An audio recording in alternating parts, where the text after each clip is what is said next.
I'm Mitch Gerads, the artist of The Sheriff of Babylon, and this is the Therefore I Geek podcast.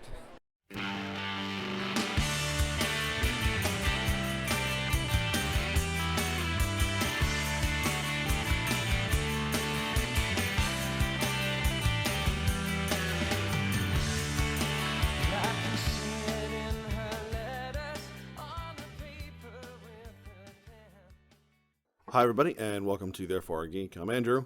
And I am Beowulf! I'm not Beowulf. Yeah, I got nothing snappy to come back on that one. Nothing. I couldn't really think of anything in theme. You could have gone with Conan. Could have gone with Conan. We've been talking Conan like all fucking weekend. We have. We've been talking a lot of stuff. Where are we? We're in Phoenix. Yeah, we are at Phoenix Comicon. This is fucking great, is what this is. I've enjoyed this. We are 3 days into this convention. Tomorrow's the last day. We have had a lot of fun. Last time I had this much fun at a convention was Baltimore like 2 years ago. I dig these kind of mid-level, small-level conventions because I am over the 100,000 attendee conventions at this point. Yeah, Phoenix is running about 75,000. It's on the cusp. Yeah, right about there. And I think really the convention has kind of reached its capacity, just the space. And there's really no other space for them to go to. So this is about as big as this convention is going to get. And I think right now they're trying to improve the quality of the show and the guests and whatnot that they get. So they're starting to do that thing where they bleed over into other nearby venues, but it's not obnoxious. They're close enough together where you don't got to go 4 or 5 blocks out of your way. Yeah, I mean we're in downtown Phoenix, so there's a bunch of hotels right in the area. We're actually staying at one, which has been like super convenient. Mm-hmm. I don't think I've ever stayed this close to a convention. No, and it's been really, especially when you have like a haul like I did today. Yeah, you had some big fucking boxes you were bringing back. Oh my god. This was like a big, as far as buying, in terms of volume, not many, but quality stuff. Yeah. Quality stuff. This is good. So, let's start with you. What are your impressions? We've gotten 3 days in. How do you feel about this one? This has been a really great convention. Yeah, so this is my third time coming to Phoenix. This is my first. This is your first. It's my third. First time I came, it was like 25,000 people, and I was kind of not impressed. Oh, really? And yeah, it was just Yeah, there were some nice like celebrities and stuff, but you know, for 3 to 4 days of convention, like a convention that size didn't really warrant that many days. So I was kind of just unimpressed. And then Tracy and I came 2 years ago, and were like floored. At that point, I mean, like I've said this a bunch of times. New York holds a special place in my heart, of course. But like 2014 was like my massive convention year. I went to 11 conventions that year. It was 11? 11. I mean, some of them were small local stuff, like Virginia stuff. Yeah, right. Small local, Hampton Roads kind of stuff. But I also went to New York City, Emerald City, Phoenix, Baltimore. Yeah. So like I had 4 major conventions that year, and Phoenix and Emerald City were by far the top 2. And this is there's been a quality improvement even over that year, over 2 years ago.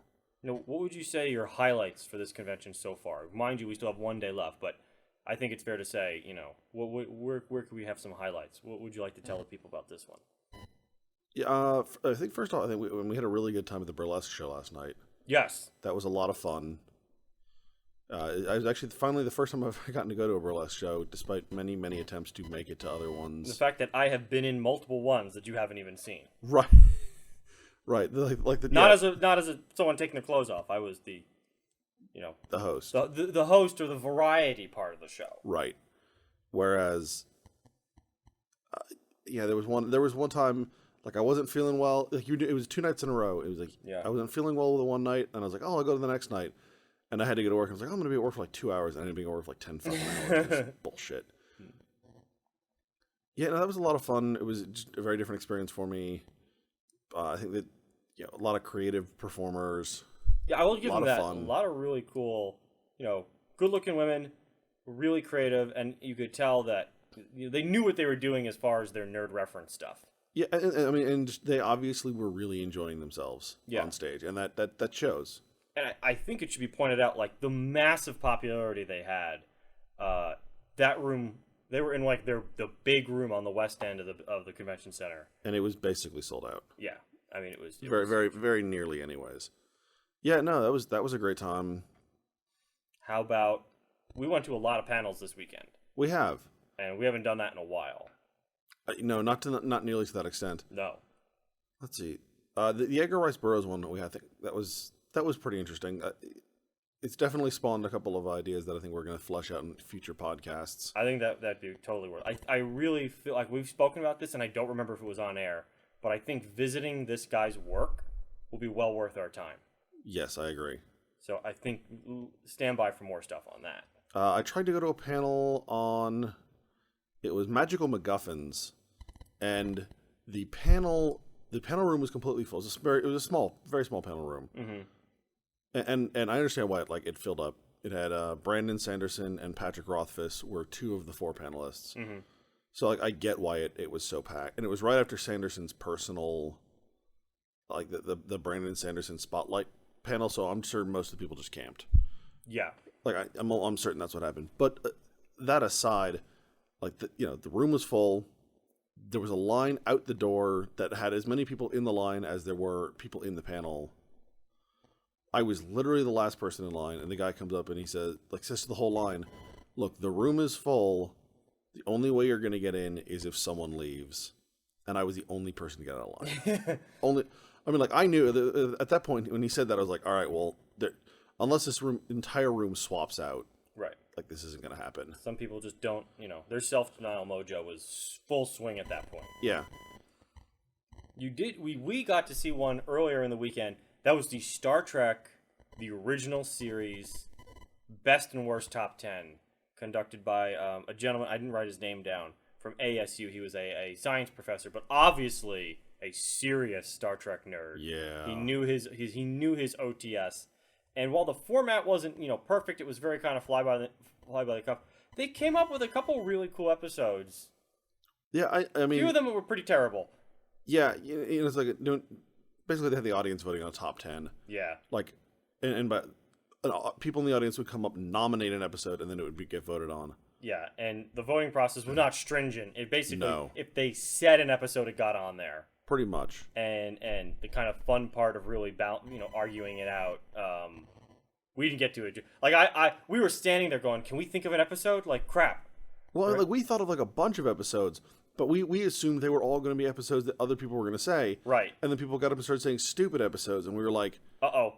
Yeah, I got to get up there. You were like, "Shit, we should like bum rushed." Yeah, and so I ran up. This was kind of funny. I thought I run up there, and I'm waiting online, and they kind of fill out the top 10. Yep. They do the honorable mentions, and so all of a sudden, there's like challenges to the list, right? Because this was very like self-organized. Yes. And I jump up there, like run up to the mic, and I tried to explain one of my favorite episodes was an episode. I didn't even know the name of the episode.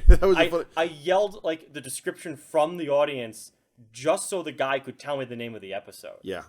And the episode was called, I think, A Taste of Armageddon. Yes. And the quick plot is they're visiting this planet where there's 2 sides of a war, and instead of fighting real war with real weapons, it's simulated.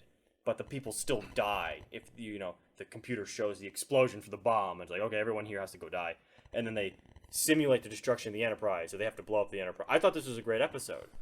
And I kind of, you were there, I was like, all right, I jumped up there towards the end of the panel and just passionately stated my case for this episode to see if I could bump off any of the 12 that were nominated. I came close. Didn't quite. As many things when I make arguments in my life, just fall a little bit short. No, I mean, they did get some of the like traditionally considered best episodes. They got Balance of Terror made it, City Yes. on the Edge of Forever, Yes. Space Seed, Mirror Mirror, Tribbles, like a number of like those are. Was it this battle? What was the Battlefield one? Let this be your last Battlefield. That was a great one. And then there were just ones like Savage Curtain and Omega something. Omega.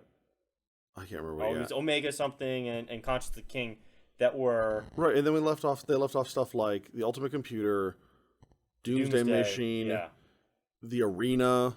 Right. Yeah, I mean, like stuff that a personal favorite of mine is Assignment Earth. I mean, you hate that. You probably wouldn't be affected. It's time travel. But, I mean, like I really like Gary Seven. That's an interesting character. That was just a fun panel because that was the first of two this weekend that I attempted to usurp. Right. Yeah. So tell us about the other usurpation. All right. So this was interesting. So I last year did a lot of reading on like dystopian novels and stuff like that. I went through Orwell stuff and Bradbury's 1980, Fahrenheit 451 and Animal Farm and Brave New World. So they had this panel on Orwell. I don't know, oh, this will be really cool. Let me check this out because I had a couple questions about Orwell because I was really expecting almost near scholarly work on this, and I get there and it's a pair of Undergrads. Yeah, it's a pair of 20-something undergrads from ASU who are only doing this panel because they made a joke that someone thought they were being serious. And they had like I don't want to badmouth these guys too much because I gave them my card and said, call me if you want to do this again because I'll help you out. But they were unprepared is what you and they kind of admitted it. So what they did is they opened it up to a discussion. And I'm very passionate about this topic. So I kind of jumped up on the dais and started talking directly to the audience, and it was a lot of fun because you could see the young people kind of staring at me with unsure of what to make of me, and then like the old timers, the people who read the book back in the day and lived through the Cold War, like you could see the approving nods right as I was talking to them specifically, and that kind of made me feel good. Well, yeah, I mean, and some of that, I mean, just that's a generational thing. I mean, like, yeah, really well. I mean, realistically, we were born during the Cold War. You were yes. both born. You were 84. I was 85. I was 85. 85. Right, so we're born at the end of the Cold War. Yep. Like I distinctly remember my first grade teacher making a comment about how she was finally allowed to teach about Russia because the Cold War had literally just ended. Yeah.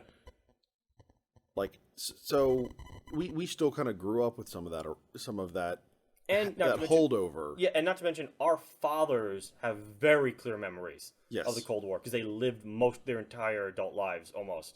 Their entire lives, period. Yeah, were Cold War era stuff. So I got regaled with stories about the Cuban Missile Crisis because my dad remembers it, and he remembers the F-4 Phantoms flying in formation over New York. He saw them during the Cuban Missile Crisis. Right. So, or the whatever planes they used. But the kid who was presenting it was, I think, a sharp guy. He admitted he was born in 1996. Right. So yeah, not a dumb kid, just quite a kid. Yeah, a young guy who I think and the thing was there were a lot of people in this panel. There was a lot of people there, and I think that overwhelmed them. They didn't expect that, and I think they kind of got a little overwhelmed by the conversation. And it was fun because eventually I kind of I left the panel because I was jumping up and making speeches at least 3 times during that panel. And I was like, I turned to your friend and I said, okay, I think I need to just step out for a second. And this gentleman followed me out and stopped me and told me, go back in there and give him your business card if you have one. Because you could have done this on the fly. Because you obviously know what this is about. And then another guy, I don't know who he was because he had a mask on. Right. But obviously he was in there, came over. He must have been younger because he was cosplaying. He shook my hand and said thank you. And then I went back in there after they were done, gave him my card. And I had 2 other people come up to me and and kind of move the conversation a little bit more, tell me what I missed when I walked out. It was fun. I hope they do call me. I would love to do an Orwell thing. I think that'd be really, really cool. Well, and now, being in San Diego, you're now significantly closer where you actually could make a trip out of this. I would drive out there to do an Orwell. I mean, you've told you this. A panel is like my wet dream. That's the most dangerous place to put me in front of is a microphone in front of an audience. Yeah. It could end very badly for everyone. Often does. Yeah. And the last panel I got to chance was this Harley Quinn panel, which was kind of fun. And the Harley Quinn panel was nice. It was done by Geek History Podcast, and it was kind of an interactive one, a lot of interactives. Yeah. But I'll tell you the funny one that happened was it was supposed to be the science-based panel on like bioskeletons and neuro connections and so, and the panelists didn't show up. Period. At all. I don't have my notes to see who they were supposed to be, but what was so cool is this was one I wasn't usurping because I could not fake this one. And there's a brain. Yeah, it does stuff. Yeah, I mean, I would have just faked the hell out of that one because there were some people in there who wanted some science, and an author was in the babble. Yeah, I mean, I could give him some stars to take about. But there was like an author who in the medical field he wasn't a doctor, but he worked in like what do you call neurological diagnostics, and he was an author of a book called The God Wave. And he started, like, just jumped up there and took it over and was like, look, this is my wheelhouse. Let's just have a conversation. And then an author / surgeon who works on, like, amputees with prosthetics that can move with thought jumped up, and they were doing the panel. And then there was, like, a PhD in biology that just happened to be there, and he came up there. And it was just, and, like, everyone just stuck it out and had this really cool wide-reaching, wide-flowing conversation about science and science fiction and medicine and the cutting edge and how we do it. And I appreciated it a lot. I thought that was actually kind of the highlight for me. Yeah. Was that kind of organic moment of people coming together and having a conversation. No, that's pretty cool. That was really cool. So you tell me your impressions of the floor this year. It was good. You liked it? Yeah, I did a lot. Yeah, I want to say... I mean, like, to some extent, they're a little heavy on duplication this year in certain spots. Mm-hmm. You like got what? There's like a ton of guys selling like weapons, like swords and knives and stuff. Yeah, that's true. And there's a couple of fairly sizable booths that all they're selling is Funkos. Mm-hmm. And it's like, I get it, they're popular. These are fucking Beanie Babies. Yeah, and I've never been a fan of these, and so I was kind of irritated by their explosion, I think, a little bit before you were. I'm not irritated by the explosion. I'm just sitting here like, yeah, these things are kind of fun and kind of cool. But I'm just like watching them blow up, and I'm like, people are sinking. I mean, there are some pops people are asking, $500 for. Yeah. But people are sinking stupid money into these things. There's no return on investment here. No, and you've got these boots that are, from top to bottom, wall to wall. Right, yeah. Just giant cubes. Well, like, actually, you know what actually did it for me? Like, when I realized this is becoming a problem, was actually at Phoenix 2 years ago, where I saw them selling plastic boxes to put them in so you protect them, that were almost exactly like the plastic boxes people put Beanie Babies in. I was like, oh, nope, we're there. Yeah, they probably just dug them up and recycled them. It's possible. Yeah. The other thing I noticed, and you may have noticed too, is in Artist Alley, which I also liked. I like when they're on the same floor. I don't like having to leave the room. No, yeah. They were there, right next to the vendors, was the metal prints. These prints on metal. I have never seen these before. Neither have I. And they're very new, because we stopped and asked someone about them, and he said, like, within a year, this has been catching on. So what were your impressions of that? Because I have some opinions on it. I mean, I think they look cool. They do kind of look cool. And obviously they're a little more durable than your standard print. Right. I mean, I think I'm gonna steal your thunder a little bit here, but I mean, it seems like just kind of an easy way for them to charge a little bit more. Yeah. No, I was gonna go there. Is that they do kind of look cool, and the durability is nice, but I don't know if they peel and fall off or anything like that. I don't know how that works. I asked one of the artists about it, and he's like, yeah, some of the color is more vibrant and it's durable. But me, I'm looking at it going, someone was like, and they had mentioned that photographers do this. Yeah. That they print on sheets of metal. And someone must have caught the bright idea and gone, dude, I can print these on metal, charge an extra $10-20 more than I do normally for prints as an extra thing, and make some extra bucks. And I feel like it was one of those when ideas have sex where everyone just went, oh, that's a great idea, let me do it. Yeah, I certainly did not buy a metal print this time. No, I mean, I think there are certain prints lend themselves more than others. There was an artist who was doing some X-Men prints, and they were all in like grayscale. Yeah, I thought those lent themselves much better than like. There were a lot of artists that are like, here's this print, here's it in metal. It's like, okay, I'll take the regular print because it looks better. right. Like, but there were a few specific ones that lent themselves, and like the one artist you talked to, he said, any of them that have any kind of like light in them, those obviously tend to work better because the reflectiveness of the metal gives it a little it helps kind of give the image a little more luster, and I can believe that. Yeah, So tell me, on the show floor, you're right. It was what? Did you detect this, or maybe I missed it? Not a lot of comic stuff, or am I being too critical here? Or maybe it's just not A lot of I think you're talking like, and just in terms of like boxes and comics, the graphic novels and the single issues. there were a lot less of the graphic like the people selling like Yeah. Discounted graphic novels and trades and whatnot. Mm-hmm. I think one of the things that Phoenix doesn't do that a lot of other shows do, like New York and some other shows, they tend to bundle the comic book sellers together. Mm. Like, you'll go through like the show floor and you'll be like, here's a bunch of different vendors, and then here's the comic book seller. Like, Right. and I feel like the comic book people are distributed fairly evenly throughout. So I don't know that it was less. It may just seem less because they're not concentrated together. Right. Right. There are a lot of booths selling action figures. Yes. Like action figures and other collectibles. Admittedly, I mean, that's what you and I are. You are buying. We were really here for collectibles this time around. Yeah, At least for me. Yeah. I mean, there's certainly a few comic issues I wouldn't mind digging through to see if I can find. Mm-hmm. But nothing major. I made a list and I was kind of looking it over, and I really wasn't like, oh, here's some stuff I have to get, like previous years, where I was like, I want to finish 100 bullets. I want all the 100 bullet trades. Yeah. Right? I wasn't doing that this time. Now, there are some trades I've seen that are like, oh, yeah, I'd really like to get those. Yeah. And I still might pick those up. I haven't decided. Yeah, the only one I'm still eyeballing is maybe getting like the first 2 big volumes of Punisher Max. Right. Like, I'll get those. That might be cool, but don't feel the push to grab it. I'll say the big get for me this convention was running across the Ralph Bakshi table.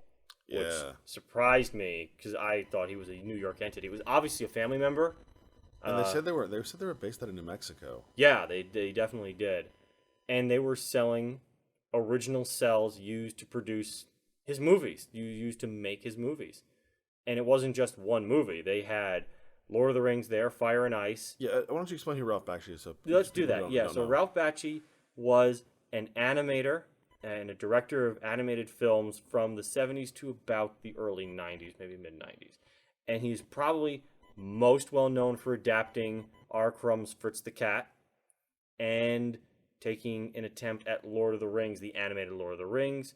He was also, for those who are into animation at the time, did Fire and Ice, Wizards, Coonskin, Heavy Traffic, and one of my top 5 favorite movies ever made, a movie called American Pop.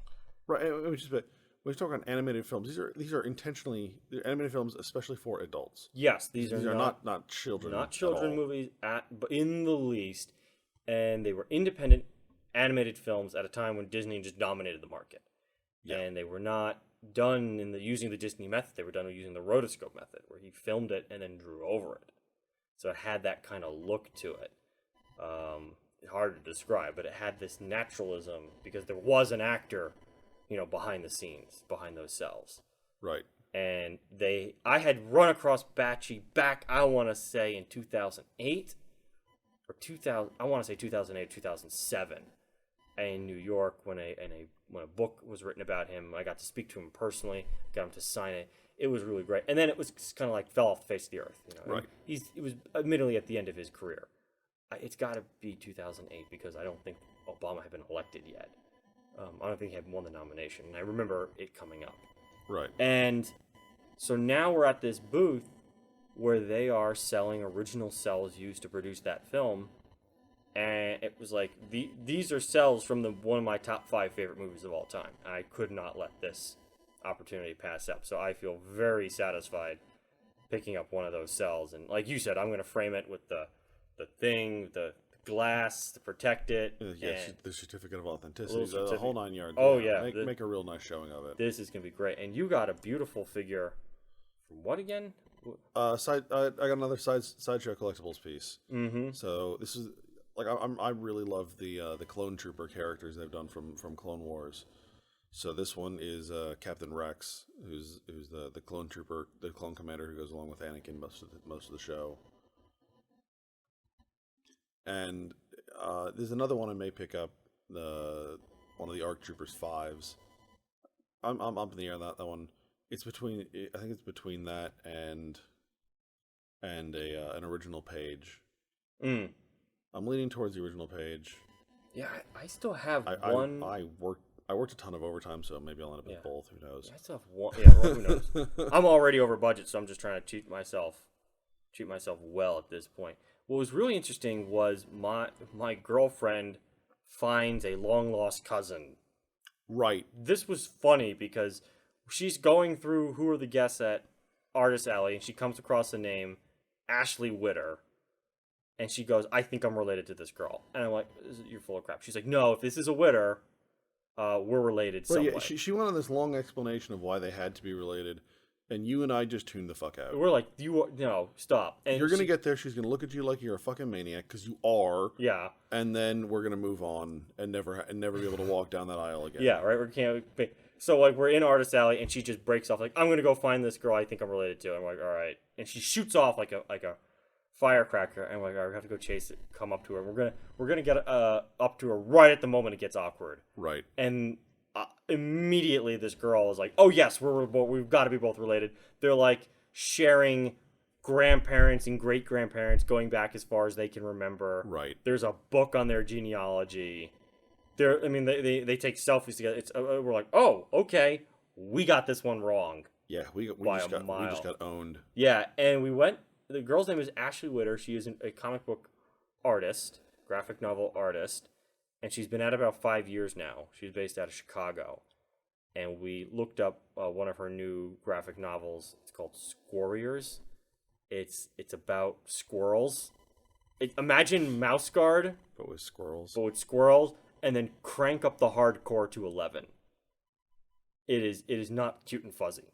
Nice. It is not cute and fuzzy. We got a copy of it. We got her and her writer to sign it. I'm looking forward to reading through this. I paged through it while they were reminiscing about family members or something that they don't know. But that's one of those things I'm recommending as far as comic book finds is Squarriors. Nice. I mean, it's like Mouse Guard, but listen, and she's got like some Joe Jusko style to her. Nice. It looks really good. It looks really, really good. Yeah, I picked up a book from Stan Sakai, one of the Usagi Yojimbo monster volumes. Yeah, who looked sad, like lonely at one point. Yeah, he looked kind of lonely. Who walked past me like, oh, Stan looks lonely. And like we went up to him and got him to sign it. And he did a sketch for me because I did a donation to the Heroes Initiative. Mm-hmm. And I mean, he was super friendly, super nice about it and everything. And so that was cool. So he's getting kind of up there. Mm-hmm. And that's another one of those books that it's like, I should read this. Yeah. Explain real quick what it is. Usagi Yojimbo is basically it's a rabbit who is a ronin, which is a masterless samurai, and it's his adventures through feudal Japan. Mm-hmm. And I mean it's a very long running Dark Horse series. It's all black and white. And Stan does all the writing and all the art. It's really good. We in Artist Alley we ran across a friend of the podcast. We ran into Mitch Gerads, who we had on 6 months ago-ish. Yeah, about 6 months ago. It was right after he's the artist for Sheriff of Babylon. So it was nice to touch base with him. It's funny because we're here in Phoenix talking to Mitch, and Tracy was in DC, where Tom King, who writes Sheriff, is. Mm-hmm. So. We're at one convention with the artist, and Tracy's on the other side of the country at a different convention with the writer. Yep. So that was just, but no, I mean Mitch is a great guy, real friendly. It was nice to actually be able to meet face to face and shake hands and whatnot. Mm-hmm. So, and I was able to pick up some of his other work, The Authority. Why does that sound familiar? No, I'm screwing that up. Hang on. Uh-oh. It's in my suitcase. Oh, fine. I'll go. Oh, my knees. Oh, I felt that. Oh, my God. Okay, it's in the suitcase. There's Rex. The last one. All right, here it is. This it? Yeah.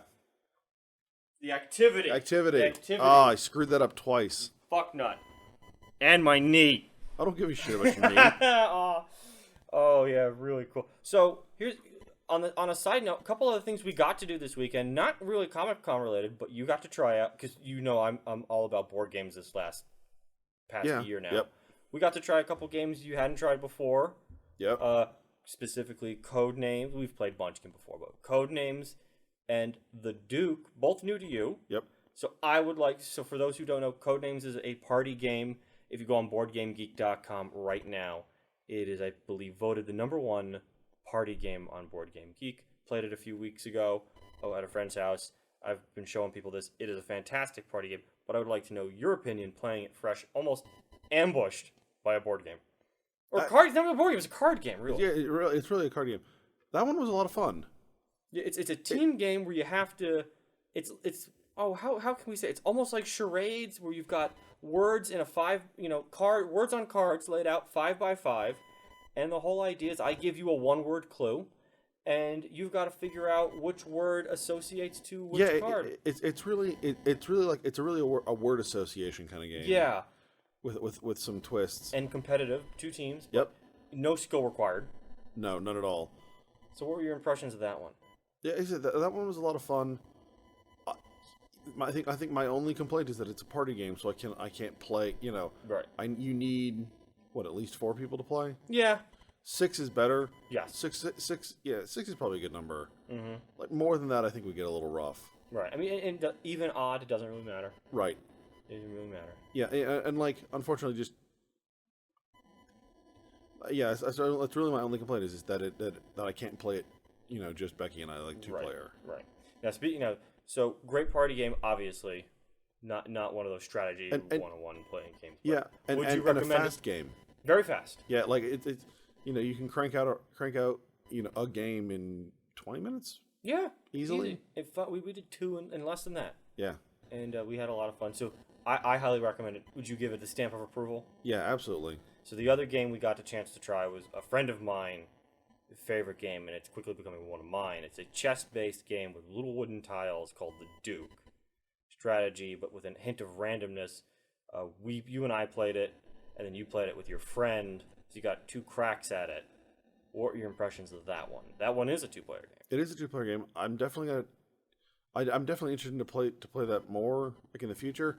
I definitely have to spend some time with that though. Yeah, it's one of those games unlike Codename where you just grab it and play it. This one's sit down and think about a game. Yeah, and it's one of those things like you and I have always kind of really wanted to get into chess and just not had the time or focus or something to do it. Yeah, I mean chess is one of those games that make you look really smart, and I'm all about faking people out. Right. Mm-hmm. And I like the idea of chess in general. Like I like kind of the duel of minds.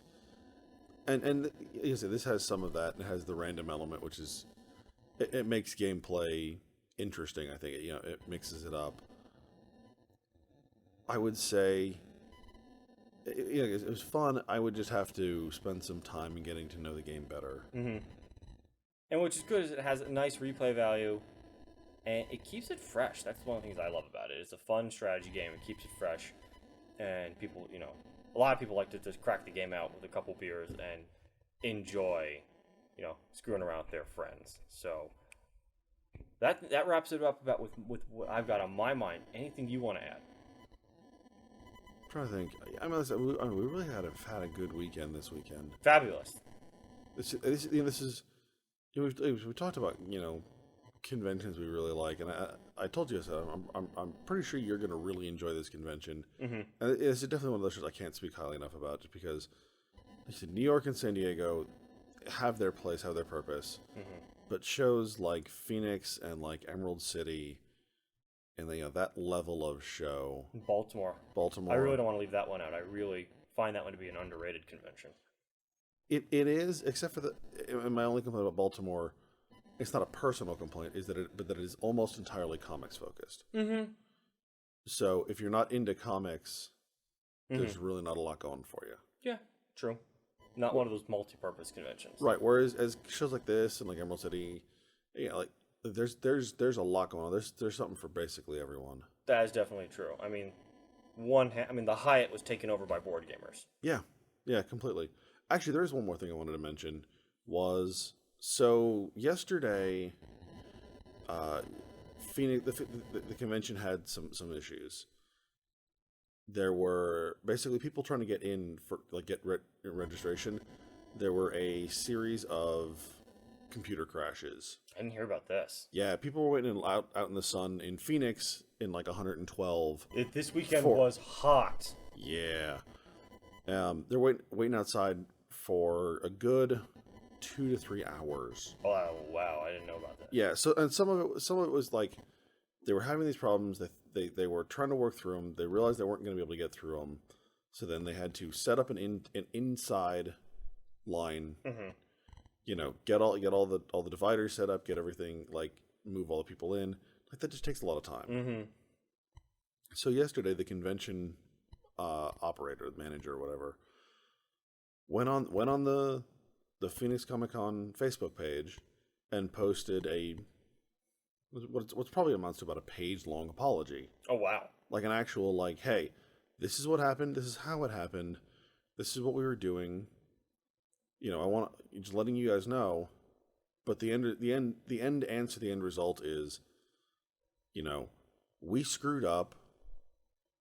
People either suffered or had a bad experience because of it. Uncomfortable. Let's put it carefully. We'll say that. Well, I mean, there were people who had some heat related issues. Oh, really? Yeah. Okay. I mean, in part because there's a lot of kids at this convention. Mm-hmm. I think you've you know. Yeah, I think you punched about 6. Right now I think my number's up to running into 4, and almost knocking over all of them. Right. So, you know, but like he basically said, look, we screwed up, and we apologize. Like just straight out, actually, like apologize. Our actions, the events were unacceptable and unexcusable, and we apologize for it.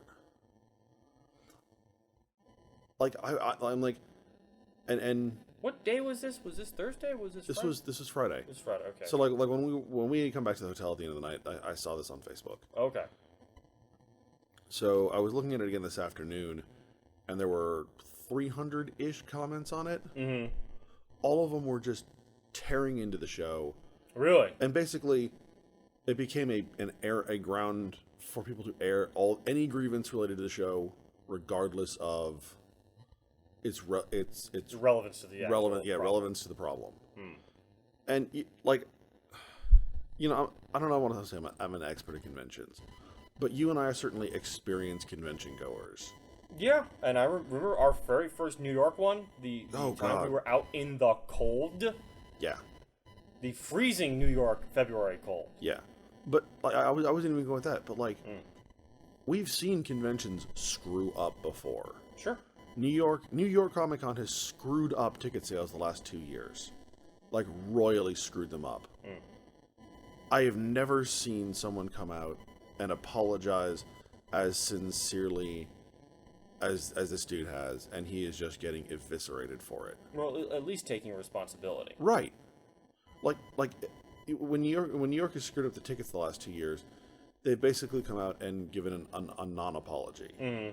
Like, we understand there's a bunch of complaints, but hey, we put the link out on Twitter, so you guys should have figured it out. Like that's the response that New York Comic Con has given us the last 2 years for their complete and utter inability to handle ticket sales. Whereas, you know, for a problem in the middle of the show that was unanticipated, and certainly there are ways that could have been avoided. They could have mailed tickets in advance, which I kind of wonder why they didn't do that. I had completely assumed they were, and I was going back to my old room, the old house I used to live in, going, did my tickets come in? Yeah, I mean, I kind of get why they don't, because it is an expense. Sure. And there are other conventions that don't. Baltimore doesn't. Right. Actually, Baltimore actually does wristbands to cut down on costs too. Right. Like, you know, and just you know, mailing these passes is a huge expense. So like I get that. But like, and this may cause them to reevaluate their position. So maybe they should have seen some of this coming a little bit better. But you know, for running into this problem and having to change plans on the fly, I think they did as well as they could have been expected. And I feel people's response is a little disproportionate, especially like you said, like they're airing grievances that are completely irrelevant to the problem. What's this? Do we know this guy's name? We have to. I don't know his name. I can pull it up real quick. Yeah. Convention director Matt Solberg. Matt Solberg. Okay. Yeah, and I mean he put himself out here. I mean, like people are like, I mean, that's probably one of the nastiest ones I saw. Is people are just like, you know what the common thread is here? You should leave. You should resign. And it's like One of those things. Yeah. People were complaining about, like, elevator access for wheelchairs and, like, you know, just, like, arguments were started between people with kids with strollers using the elevators over disabled people using the elevator. Like, oh, my God. So it got kind of nuts. Yeah, it was just like, yeah, I was reading this and I was like, okay, people are upset. I understand they're venting, fine. Yeah. And then I got further into the comments and I was like, people are no longer just like venting about the situation. People are getting weird. Yeah. Well, 75,000 nerds. This is true. We were a weird group of people. How many people in that hentai panel that Donnell tried to Oh go to? my God, my poor girlfriend's trying to go to this hentai panel. She shows up like maybe 5 minutes late, 10 minutes late. She's like, there are 450 people already in there and a line around the corner waiting to go in like your panel was. Right. She's like, I'm going to go back to the hotel. Except my panel was probably under 100 people. Right. This is 400 people and it's hentai. Yeah. It worries me a little bit. Just a little bit. On that happy note. Yeah. Yeah. I think that's a good spot to wrap it up. Yep. So, folks, if you like what we do, make sure you head over to thereforegeek.com. Check out our blog posts and our podcasts. You can find us on Facebook, on Twitter, and on Instagram. And you can find this podcast and other podcasts like it on iTunes, Stitcher, SoundCloud, and we are now posting new episodes on YouTube. Like, subscribe, comment, complain about baby carriages and wheelchairs. We want to hear from you. We do. And start fights that have nothing to do with the original topic. Dude, we'll fight you on stuff. I'll fight you just on anything. I made the mistake, and I've given him editor access to the Facebook page. So if you want to argue about something, just for the sake of arguing, he will argue with you. Yeah, just sometimes for the sport. I mean, sometimes, always for the it's sport. pretty much sport. Yeah, it's entertainment for you. Cool, okay. Anyways, I'm Andrew. I'm Duder. And you've been listening to Therefore I Geek.